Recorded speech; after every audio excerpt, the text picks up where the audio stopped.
Obrigado. Obrigada, Excelência.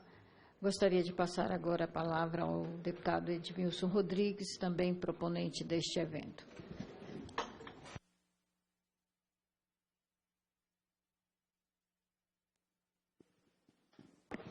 Bem, quero aproveitar, assim, como proponente, um dos proponentes, para agradecer a presença das autoridades, as contribuições valiosas, a presença dos deputados.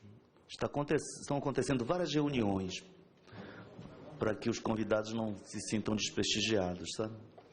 Agora mesmo tem uma reunião com umas 200 pessoas, ou mais, 300, quem sabe, da área da assistência social, do Conselho de Assistência Social, lá no plenário mesmo maior da Casa Ulisses Guimarães.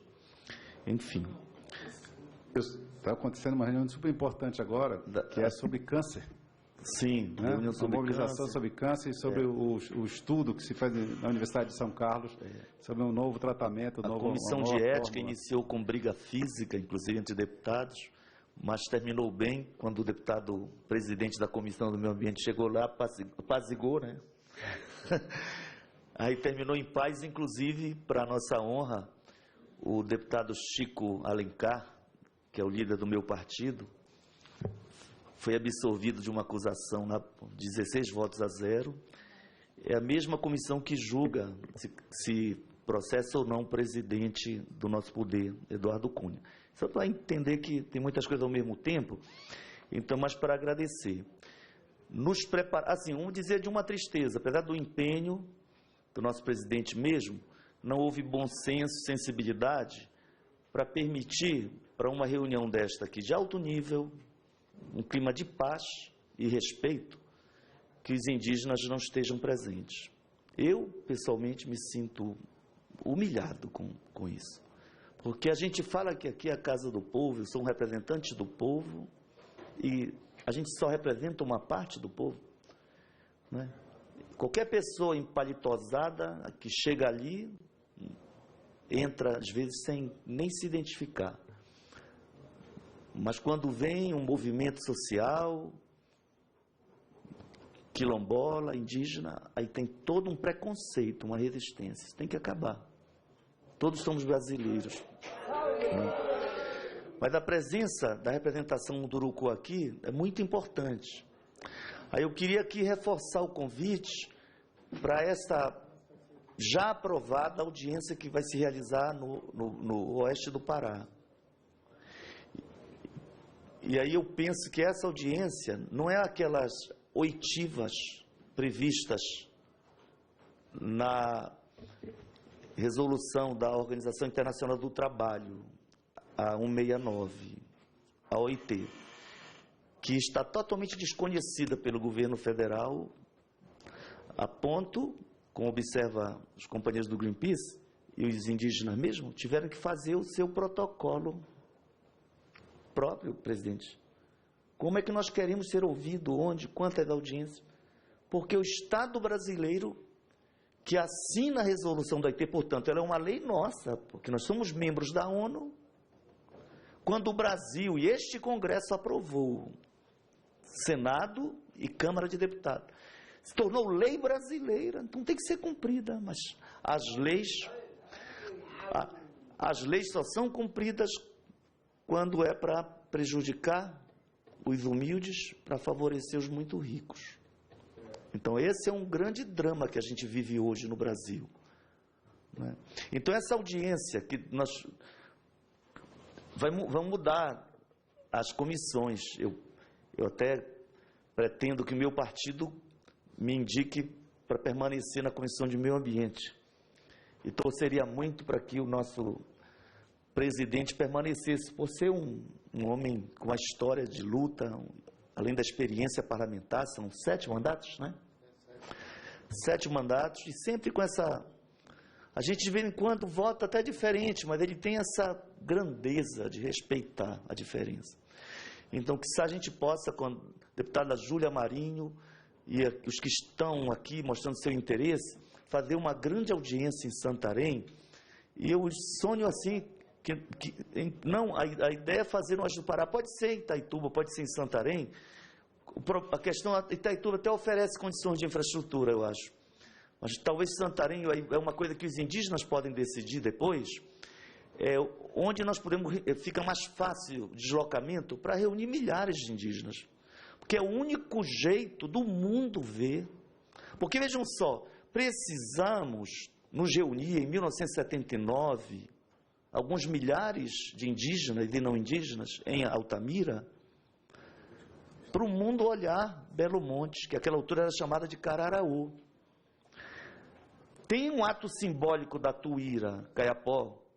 Eu sei que ela não ia cortar o pescoço do Muniz, mas ela quis mostrar com o teçado no pescoço dele, sim, nós exigimos o direito à vida seja respeitado. Então, precisou 19 anos, tiveram que mudar o nome, chamar de Belo Monte, fazer todo um novo esforço de manipulação para criar as condições. E há um trabalho, doutor Felício, pessoa assim porque eu tenho o maior carinho e respeito, é uma honra ser paraense e ter um procurador da República do seu porte intelectual e compromisso ético. Não é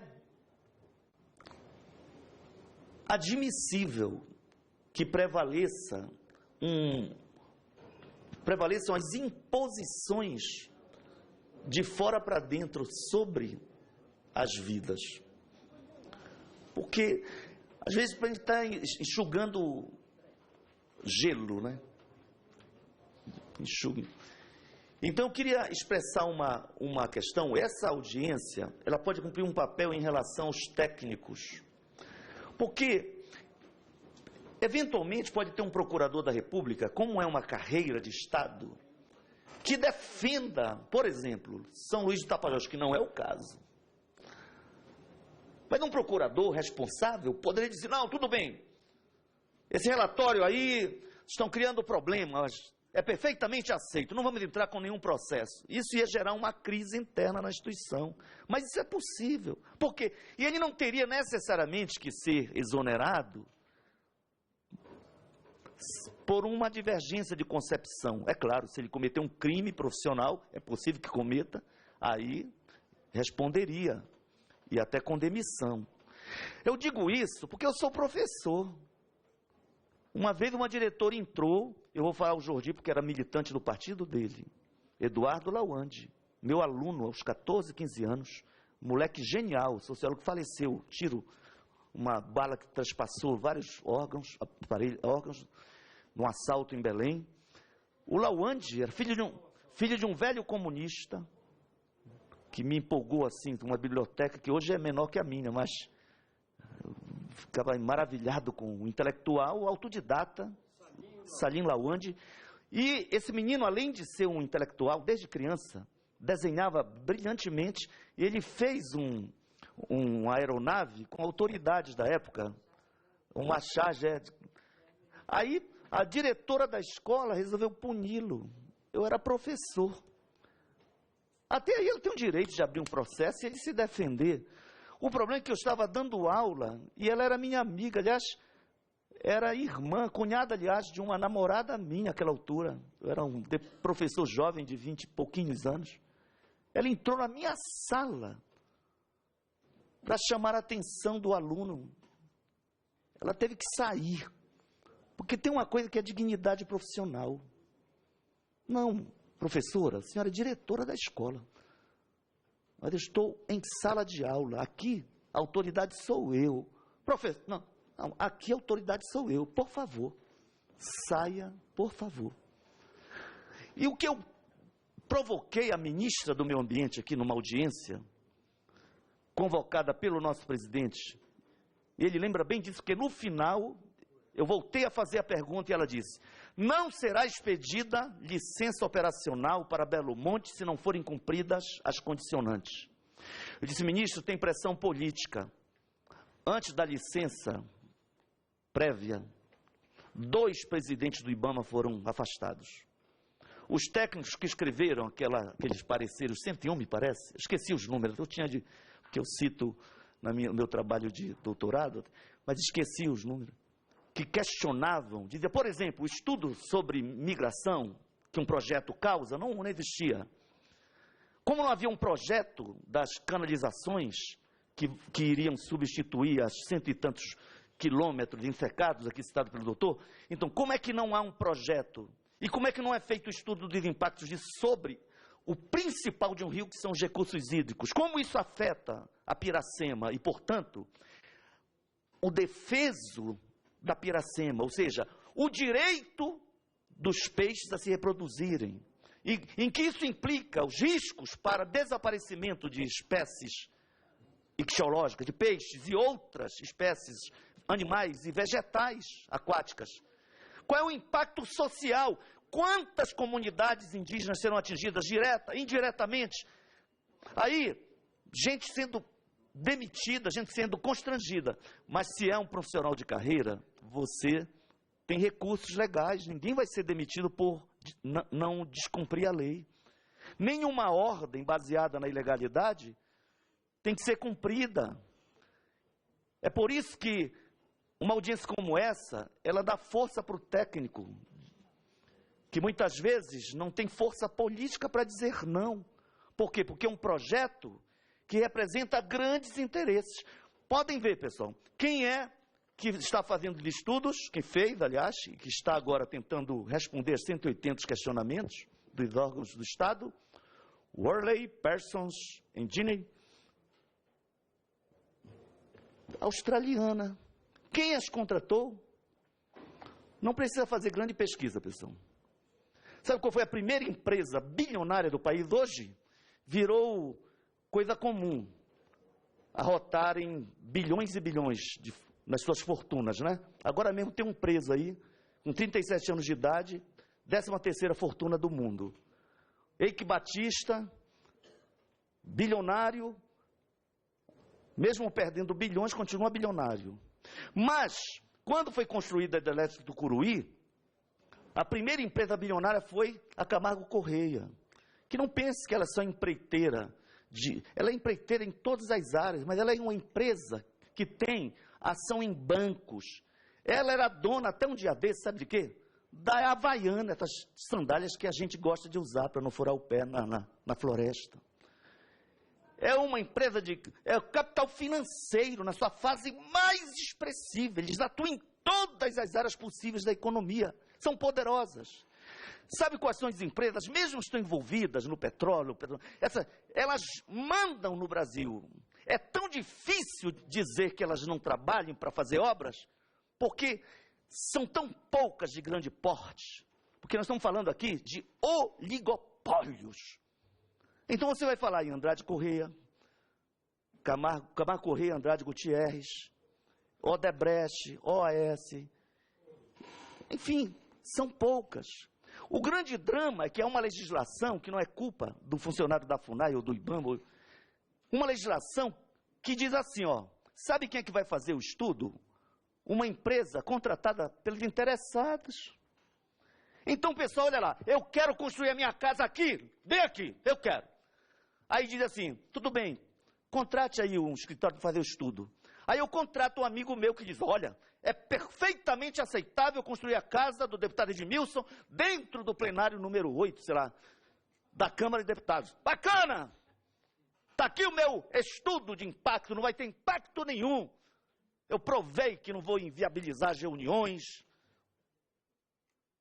Então é muito fácil. Depois, elas fazem o estudo, escrevem o relatório, aí os órgãos mostram os problemas, vem enrolação, um técnico aqui olha e diz, não contemplou, não tem como aprovar, aí vem um poder político e diz, bom, aí o técnico diz, eu não aceito assinar esse relatório. É afastado do cargo de direção, em geral. Mas não pode ser demitido se é funcionário de carreira. Ninguém é obrigado a abrir mão da sua dignidade profissional para aceitar uma violência como a de Belo Monte. Por isso que eu aplaudi também a presidente do IBAMA em certo momento. Hoje eu a repudio por ter concedido a licença operacional para Belo Monte. Por isso, meu amigo, não é mais tanto assim, o Porque eu fui para Manaus fazer campanha para ele, andar nas ruas de Manaus. 30% do povo é paraense. Um bando de gente me procurando, pedindo, olha, receita médica. Fui. Queria que ele fosse prefeito de Manaus. Aplaudi quando ele foi nomeado presidente da FUNAI, o João Pedro Gonçalves. Porque ele deu uma declaração dizendo, eu aceito, desde que seja para cumprir a minha missão institucional. Qual é a missão da FUNAI? É respeitar as comunidades indígenas, as etnias, os povos, o direito à terra, a religiosidade própria, enfim, e lutar por mais recursos para viabilizar o máximo de demarcações. Quando se fala de Munduruku, nós estamos falando de 19 áreas de terras indígenas, não só de Munduruku, das quais naquela região só 4 demarcadas. Mas como o doutor Felício falou, mesmo que não estejam homologadas, tem apenas 4, não é possível dizer que o cacique tem a sua aldeia numa área cujo mapa diz vai desaparecer, vai ser alagada. Então não há questionamento se são ou não indígenas. Então nós estamos falando de unidades de conservação, nós estamos falando de etnias, povos. Isso é uma coisa que eu nunca esqueço, é que uma vez meu pai chegou, dos homens mais dignos que eu conheci, e eu estava empinando, não um papagaio, sabe o que eu estava empinando? Uma caba, todo mundo sabe o que é caba. Eu tinha tirado o ferrão da caba, amarrado uma linha e estava empinando. Eu nunca esqueço o esculacho que eu levei, porque eu estava violentando uma vida. Eu tirei o ferrão, o instrumento de defesa do bicho. Agora as pessoas acham que pode matar indígena, cometer um genocídio, como um antropólogo que veio anteontem aqui na CPI da FUNAI, que responde a processo por genocídio, ele e seu pai, Missão Novas Tribos do Brasil, por ter entrado numa área de indígenas, os Zoé, isolados, portanto responsáveis pela morte de 30% da comunidade. E nesse país, é como se isso fosse banal.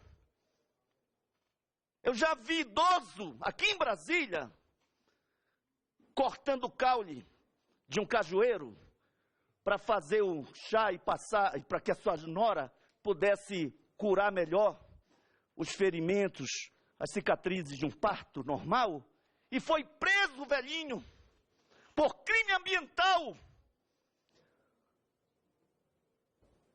Enquanto isso, o desmatamento da Amazônia, do Cerrado, continua, a despeito da seriedade do esforço dos profissionais. Eu tenho que respeitar, não é porque tem um secretário aqui, eu sou de partido diferente, mas eu tenho o maior respeito do doutor Luiz Fernandes. Mas ele sabe, agora mesmo houve uma ação de várias instituições, envolvendo a Jari, por exemplo, várias empresas grandes. Eu fico, apesar de todos os escândalos do Brasil, tem alguma coisa boa acontecendo. A gente está vendo gente poderosa. Empreiteiros como Marcelo Odebrecht, que financiou grande parte dos deputados e senadores eleitos aqui, algemado e preso. Isso é novidade, é um período muito recente da história do Brasil. Isso é uma conquista. No entanto, as injustiças ainda são muito grandes contra os pobres. Então, se me desculpe a minha emoção, eu acho que tem coisas que não dá para condescender. Eu não sou contra hidrelétricas. Mas não é admissível que reproduza-se aqui o que se fez em Tucuruí. O doutor Felício fez referência a um povo, os Gavião. Ele poderia falar dos Paracanã, que foram também transferidos de terra.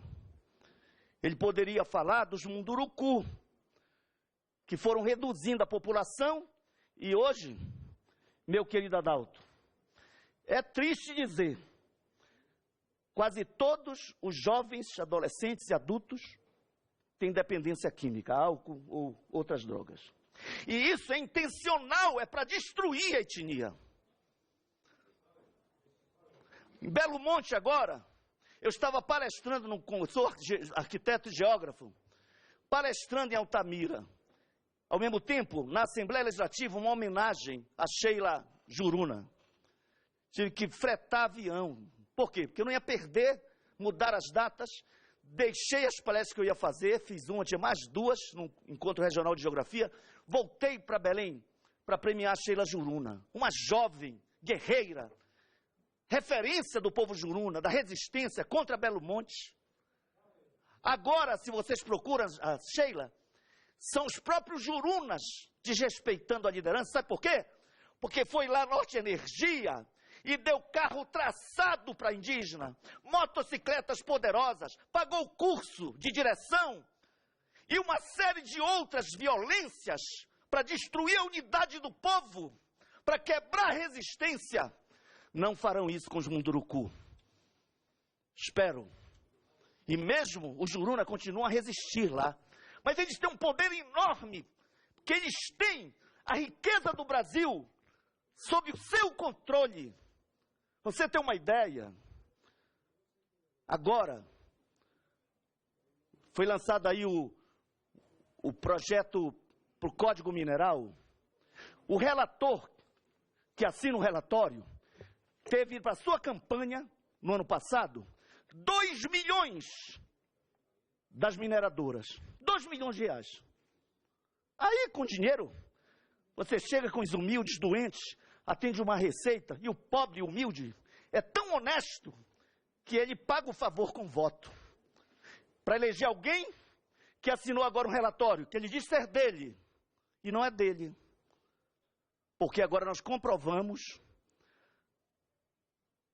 e precisou um jornal, BBC, de Londres, que tem filial no Brasil, para uma investigação mostrar que o relatório teve 100 e tantas participações de um advogado ligado ao Pinheiro Neto, um dos grandes escritórios de advocacia a serviço da Vale do Rio Doce e da australiana BHP, responsáveis pelo acidente aqui em Mariana, que destruiu o Rio Doce. Então, pessoal, é gente muito poderosa, mas nós temos o direito de resistir e de dizer não. Eu, pessoalmente, se não sou contra a hidrelétrica,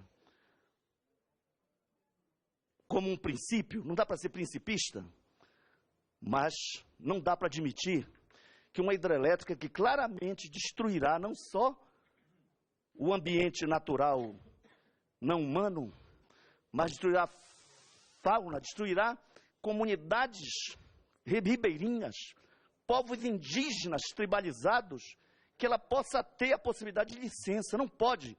Nenhum técnico pode. Nenhum técnico da FUNAI.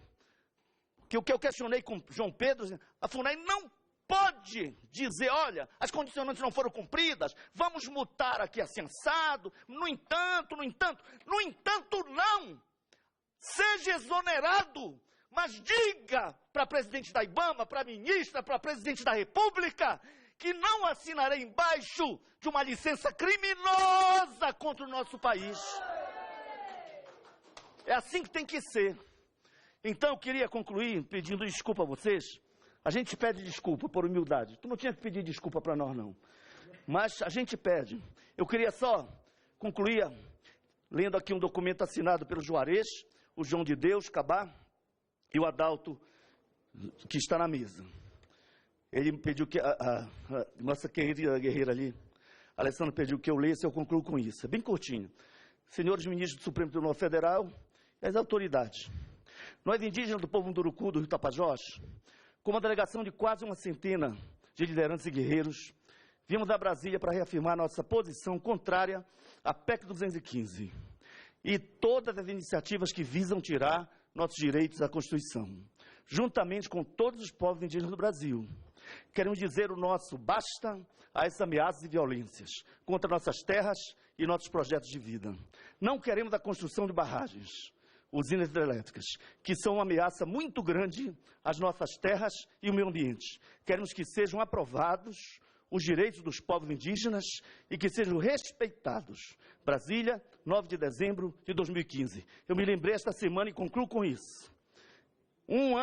Menos de um ano do início das obras, deputado, ainda não é deputado, ex-secretário de Segurança, publicava nos jornais do Pará, com menos de um ano de construção da obra de Belo Monte, havia crescido 900 e poucos % as prisões por motivo de drogas. E grande parte dos presos não eram presos, eram apreendidos, que é como se chama prisão de adolescentes. Centenas de indígenas destribalizados, de filhos de trabalhadores desempregados, de uma cidade que tinha 90 mil e que de repente explode, chega a 150, 160 mil habitantes, sem que uma escola, um hospital e uma penitenciária nova tenha sido construída. Então é a crise sendo produzida pelos grandes projetos, a violência aumentando. Aí eu posso ter divergência com o governo do Estado, com o governo federal. O problema é o seguinte: os problemas que são gerados, por que as empreiteiras que têm lucro não se responsabilizam com os problemas que elas criam? Como até hoje não foram indenizados os atingidos pelo Porto Curuí. E não serão certamente indenizados atingidos por Belo Monte, até porque tiveram a licença operacional, sem cumprir condicionantes, e, portanto, estão autorizados a encher o lago. O enchimento vai começar dentro de 30 dias, mais ou menos, para que em março estejam produzindo energia, em nome de um desenvolvimento, quando o Pará, como aqui falou corretamente o deputado Jordi, 20% da energia que nós produzimos hoje, sem precisar de Belo Monte e Tapajós, é só o que o Pará consome. O resto tudo é exportado para o Brasil. E quando em São Paulo, uma empresa que usa energia de Tucuruí, por exemplo, usa energia de Tucuruí, uma indústria, é o governo do estado de São Paulo que arrecada ICMS. E nós que ficamos com as populações lá atingidas, com a crise social e ambiental, ficamos com zero. Isso tem que ter um basta. A Amazônia não pode ser o almoxarifado do subdesenvolvimento do país, porque nem desenvolvimento é. Desculpe aí. Obrigado.